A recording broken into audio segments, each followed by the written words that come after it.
السلام علیکم ورحمۃ اللہ وبرکاتہ ان الحمد للہ نحمده ونصلی علی رسولہ الکریم اما بعد۔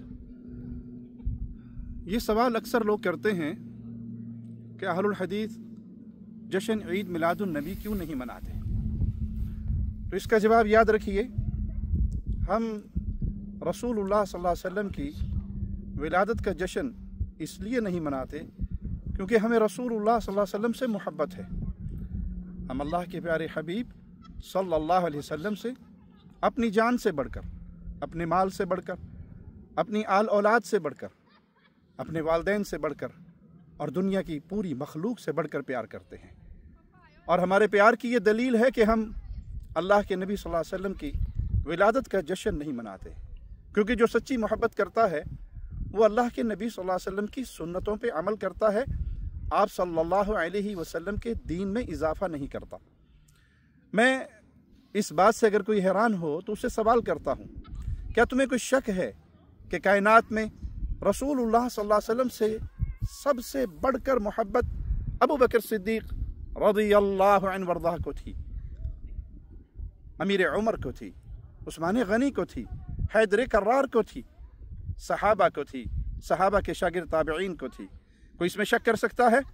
سب یہی کہیں گے کہ رسول اللہ صلی اللہ علیہ وسلم سے سب سے زیادہ محبت صحابہ کو تھی۔ تو کیا صحابہ نے یہ میلاد منایا؟ یہ جو کچھ ہو رہا ہے اور جو کچھ ہونے والا ہے آنے والے دنوں میں، کیا یہ صحابہ سے ثابت ہے؟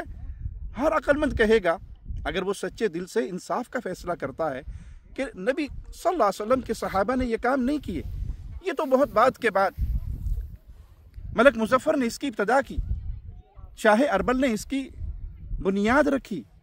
تو اگر یہ محبت ہوتی، اگر یہ خیر کا کام ہوتا، اگر یہ اچھا کام ہوتا تو صحابہ اس سے محروم نہ رہتے۔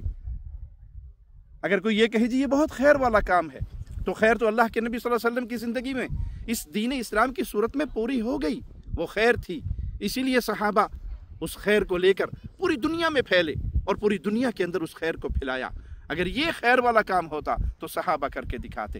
بعد کے لوگوں نے کیا تو یہ خیر نہیں، شر ہے، یہ خیر نہیں، یہ ثواب نہیں، یہ باعث اجر نہیں، یہ جنت میں جانے والا عمل نہیں، کیونکہ جنت میں جانے والا کوئی عمل ایسا نہیں۔ صحابہ کو پتہ لگتا اور آپ فوراً اس پہ عمل کر کے دکھاتے۔ غریب صحابہ نے جا کر رسول اللہ صلی اللہ علیہ وسلم سے شکایت کی تھی کہ امیر صحابہ صدقہ خیرات کر کے، اللہ کے راستے میں مال خرچ کر کے اجر ثواب پر بہت آگے چلے گئے، اور ہم فقراء ہیں، ہمارے پاس مال نہیں ہے کہ ہم بھی تقسیم کریں۔ تو آپ صلی اللہ علیہ وسلم نے ان کو یہ کہا تھا ہر نماز کے بعد 33 دفعہ سبحان اللہ، 33 دفعہ الحمدللہ، 34 دفعہ اللہ اکبر، لا الہ الا اللہ وحدہ لا شریک لہ، لہ الملک و لہ الحمد وہو علی کل شیء قدیر۔ یہ پڑھ لیا کرو، تم ان امیر صحابہ کے اجر و ثواب سے آگے بڑھ جاؤ گے۔ ان کو بھی پتہ لگ گیا، اور ان عمراء نے، اللہ کے راستے میں خرچ کرنے والوں نے ان اعمال کو، ان تسبیحات کو اپنا لیا۔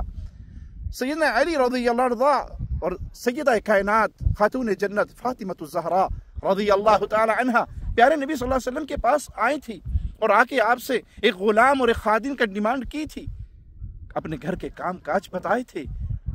رسول کریم صلی اللہ علیہ وسلم نے فرمایا تھا، فاطمہ کیا تمہیں اس سے بہتر چیز نہ دے دوں؟ سیدنا علی نے کہا ہاں، کہو اپنے بابا سے کہ ہمیں اس سے بہتر چاہیے۔ تو آپ نے کہا سونے سے پہلے یہ تسبیحات کر لیا کرو۔ سیدنا علی نے پھر ان تسبیحات کو زندگی بھر کبھی نہیں چھوڑا۔ پوچھنے والے نے پوچھا تھا جنگ صفین کی رات بھی نہیں چھوڑا؟ کہا ہاں، اس رات کو بھی نہیں چھوڑا۔ یہ تھے صحابہ، یہ تھے سیدنا علی، یہ تھی سیدہ فاطمہ الزہراء رضی اللہ عنہا۔ کیا انہوں نے یہ میلاد منایا؟ کیا یہ جلوس نکالے؟ اور آج جو میلاد کے نام پہ طوفان بدتمیزی برپا ہے، کہیں تو جشن میلاد النبی کی خوشی میں سینما گھروں کے باہر بھی بینر لگے ہوئے ہیں کہ اس شوق میں، اس خوشی میں 4 شو ہوں گے، اتنی فلمیں ہوں گی۔ کہیں عورتوں کو، لڑکیوں کو سجا کر حوروں کی شکل بنا کر اس میلاد کے جلوسوں میں گھمایا اور پھرایا جا رہا ہے، بے حیائی کے بازار کو گرم کیا جا رہا ہے، اور نام لیا جا رہا ہے عشق مصطفیٰ کا، محبت رسول کا۔ یہ عشق کا گندا نام استعمال کرنے والوں نے گندگی سے اس بازار کو بھر دیا ہے۔ محبت کرنے والے ہوتے تو ابو بکر صدیق کے طریقے پہ چلتے، عثمان غنی کے طریقے پہ چلتے، عمر و علی کے طریقے پہ چلتے رضوان اللہ علیہم اجمعین، اور وہ طریقہ تھا کہ نبی صلی اللہ علیہ وسلم کی سنت کی اتباع کی جائے۔ اس امت کے لیے جو درس ہے وہ پیارے نبی کی سیرت میں ہے، وہ رسول اللہ صلی اللہ علیہ وسلم کی اتباع میں ہے۔ معاشرہ اگر مکے کا تبدیل ہوا تھا تو وہ پیارے نبی صلی اللہ علیہ وسلم کی اتباع کر کے تبدیل ہوا تھا۔ وہ بکریوں کے چرواہے اگر پوری دنیا پہ انہوں نے راج کیا تھا، قیصر و کسریٰ کے تاج ان کے قدموں میں رولے تھے، تو اس کے پیچھے کہانی جشن عید میلاد النبی کی نہیں بلکہ سیرت رسول پہ عمل کرنے کی تھی۔ آج بھی اگر آپ اور میں چاہیں کہ ہم اپنی زندگی میں انقلاب لائیں، اللہ ہم سے پیار کرنے لگے، ہم اللہ سے پیار کرنے لگے، قل ان کنتم تحبون اللہ فاتبعونی یحببکم اللہ، تو راستہ عید میلاد النبی جشن کا نہیں ہے۔ یہ جشن منانے والے جو نمازوں سے غافل ہیں، یہ جشن منانے والے جو رب کی وحدانیت سے غافل ہیں، شرک اور بدعات کے بازار میں گرم ہیں، تو یہ راستہ خیر والا نہیں ہے۔ خیر کا راستہ کیا ہے؟ ان کنتم تحبون اللہ فاتبعونی، اگر تم اللہ سے محبت کرنا چاہتے ہو چلو مصطفیٰ کے پیچھے صلی اللہ علیہ وسلم، نبی کی اتباع کرو۔ اتباع کرنے سے اللہ تم سے محبت کرے گا، اور جب اللہ تم سے محبت کرے گا تمہارے گناہوں کو معاف کر دے گا۔ یہ وجہ ہے کہ اہل حدیث جشن عید میلاد النبی نہیں مناتے، کیونکہ ایمان والوں کی پہلی جماعت صحابہ نے نہیں منایا۔ دین وہی ہے جو نبی صلی اللہ علیہ وسلم پر پورا ہوا اور اس پر صحابہ نے پریکٹیکل عمل کر کے دکھا دیا۔ اللہ ہمیں رسول اللہ صلی اللہ علیہ وسلم اور آپ کے پیارے صحابہ کا پڑوس جنت الفردوس میں عطا فرمائے۔ اقول قولی ھذا واستغفر اللہ لی ولکم ولسائر المسلمین۔